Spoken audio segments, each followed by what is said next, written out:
Vous souvenez-vous de l'été 1976? Moi, j'étais enfant et les images de la sécheresse sont restées gravées dans ma mémoire.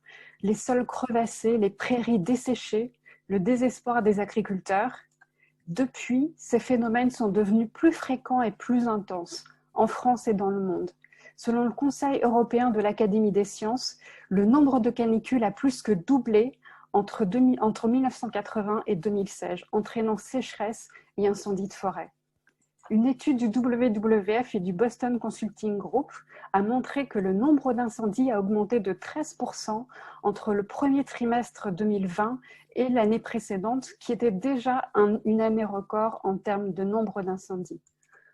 Les inondations ont elles-mêmes quadruplé et sont devenues plus intenses. Les scientifiques l'ont rappelé lors des derniers événements climatiques dramatiques en France avec ces inondations.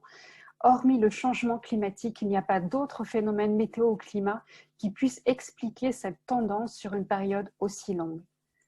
Les conséquences humaines sont dramatiques. Sur les 6 premiers mois 2020, les catastrophes climatiques ont déjà provoqué près de 10 millions de déplacements internes de population à travers 127 pays. C'est davantage que les conflits armés. Et ce n'est que le début.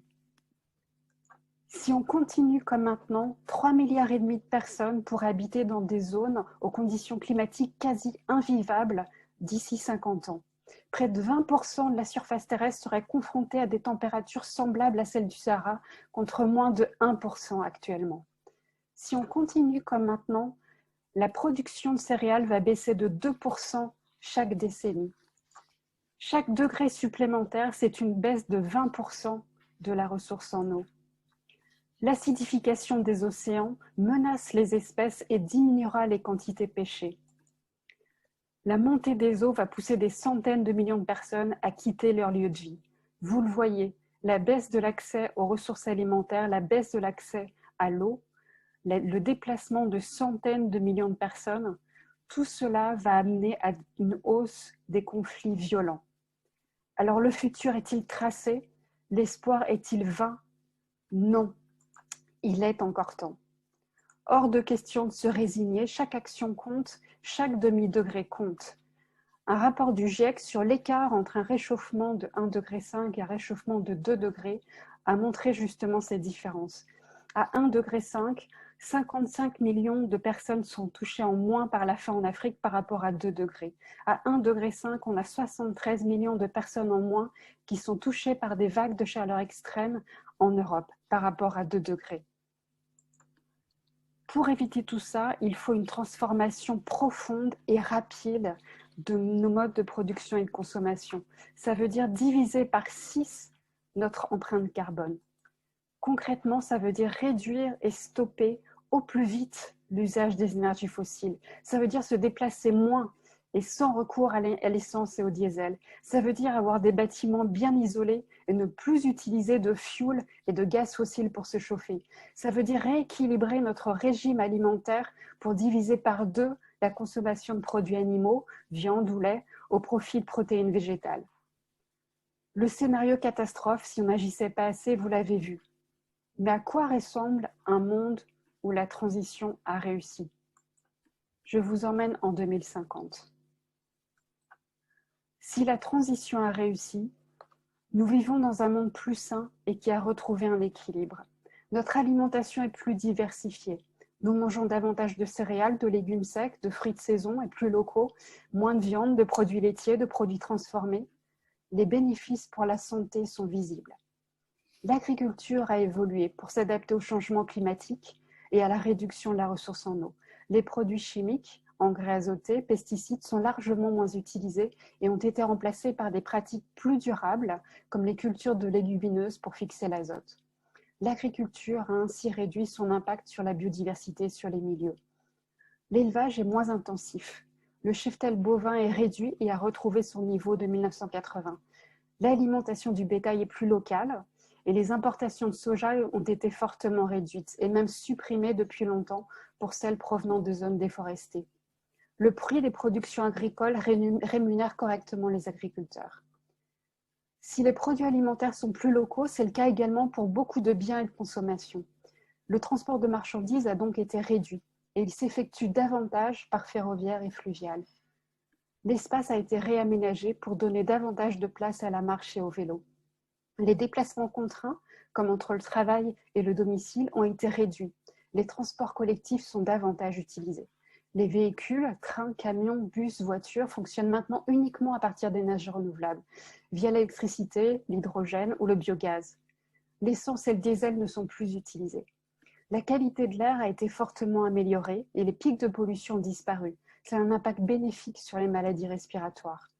Le tourisme est plus local. Les voyages lointains sont moins fréquents. Les voyages à l'étranger peuvent s'effectuer également en train ou en bateau.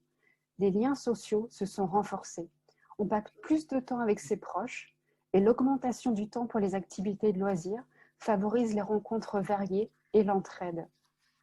Les achats sont non seulement plus locaux, mais aussi orientés vers des produits plus durables, issus de filières éco-responsables avec des matériaux plus naturels ou recyclés. Ils sont plus solides, réparables et sont aussi davantage achetés d'occasion. Ils sont utilisés plus longtemps, ce qui coûte moins cher au bout du compte. Les bâtiments sont aussi davantage construits à partir d'éco-matériaux locaux. Les bâtiments existants ont été rénovés pour avoir besoin de peu de chauffage et de climatisation. Les passoires énergétiques ont disparu depuis de nombreuses années. Plus personne n'a de difficulté pour se chauffer. La pauvreté a drastiquement reculé par une baisse des dépenses contraintes, comme le chauffage, mais aussi grâce à des politiques de réduction des inégalités. Des innovations ont été mises en œuvre pour avoir un système électrique plus adaptable, plus économe.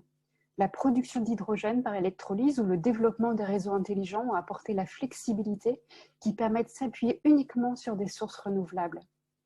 Rénovation des logements, développement des transports collectifs et des énergies renouvelables, agriculture moins intensive, tout cela a permis la création de centaines de milliers d'emplois.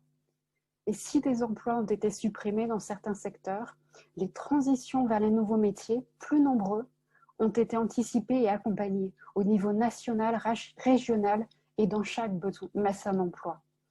Voici le monde tel qu'il pourrait être en 2050. Alors par quoi on commence ? Personnellement, quand j'ai pris conscience de ces enjeux, mon premier geste a été d'arrêter d'acheter du sopalin. Ok, c'est pas très impressionnant, mais arrêter les produits jetables, c'est déjà un premier geste facile. Chacun peut choisir par où commencer. Prendre moins la voiture ou la changer, éviter l'avion, isoler son logement, se chauffer à 19 degrés, manger davantage de légumineuses et moins de viande et de produits laitiers, changer de banque. C'est nécessaire, mais ça ne suffira pas pour changer complètement la mobilité, l'agriculture, rénover 100% des bâtiments, transformer l'industrie. Les gestes individuels peuvent faire baisser de 20 à 45% l'empreinte carbone, alors qu'il faut atteindre une baisse de 80%. Pour cela, il faut une impulsion politique collective pour amener tous les acteurs à agir. Tous les acteurs doivent engager des transformations profondes et rapides. Tous les acteurs doivent s'impliquer, entreprises, collectivités, syndicats, associations. Des pionniers montrent la voie. Jackie Heniel, le maire du Menet en Bretagne entre 2016 et 2020, a engagé sa commune dans la transition énergétique. Ne pas tout attendre de l'extérieur, se prendre en main, c'est le leitmotiv qui l'a conduit, avec un ensemble d'acteurs locaux, à s'engager dans une démarche territoire à énergie positive. Cette démarche consiste à réduire la consommation d'énergie et à la couvrir entièrement par des énergies renouvelables produites localement. Méthaniseurs, panneaux solaires, projets éoliens citoyens, les actions concrètes sont en place et contribuent à la création de valeur dans le territoire. Isabelle Gardère a cofondé la coopérative Combraille Durable, qui gère dans le Puy-de-Dôme 23 installations photovoltaïques en toiture, financées par 340 citoyennes et citoyens.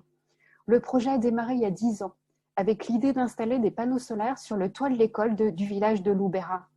Comme le dit Isabelle, une fois qu'on a fait la première centrale solaire, on se rend compte qu'on peut en faire une deuxième, puis une troisième. Maintenant, ce sont les élus alentours qui viennent chercher la coopérative pour faire une installation dans leur commune. Mélanie, Élise, Nicolas et tous les autres membres des collectifs alternatifs territoriales se rassemblent pour agir près de chez eux, pour pousser leurs élus locaux à mettre en place des pistes cyclables, des transports en commun ou davantage de bio ou d'accès à des repas végétariens dans les cantines. Ils s'opposent aussi à des projets néfastes pour le climat, qu'il s'agisse d'infrastructures routières ou d'extension d'aéroports. Certaines entreprises mettent aussi leurs activités en cohérence avec une trajectoire vers le 1,5 degré ou prennent des mesures simples. Par exemple, chez Accenture, depuis plusieurs années, les voyages professionnels inférieurs à 3h15 doivent être faits en train et non pas en avion. Moi-même, au Réseau Action Climat, qui fédère 25 ONG nationales, avec mes collègues, je mène des actions de plaidoyer pour faire mieux connaître les études scientifiques sur le climat et pour que les politiques publiques soient en cohérence avec les objectifs de l'accord de Paris. Nous avons besoin de vous pour démultiplier ces actions et pour avoir plus d'impact.